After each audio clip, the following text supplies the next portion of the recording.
نبی کریم صلی اللہ علیہ وسلم نے ارشاد فرمایا، جب تک میری امت ماہ رمضان کا تقدس قائم رکھے گی وہ کبھی رسوا نہیں ہوگی۔ ایک شخص نے عرض کیا، یا رسول اللہ صلی اللہ علیہ وسلم، ماہ رمضان کا تقدس خراب کرنے میں رسوائی کیسی؟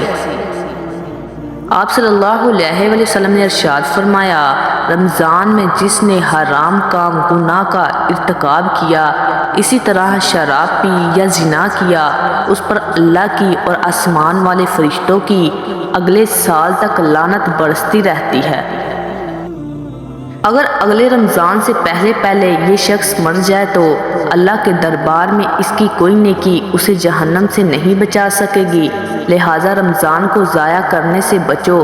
نیکیوں کا اجر ثواب اس میں کئی گنا بڑھا دیا جاتا ہے جو دیگر مہینوں میں نہیں بڑھتا، اسی طرح گناہوں کا وبال بھی کئی گنا بڑھا دیا جاتا ہے۔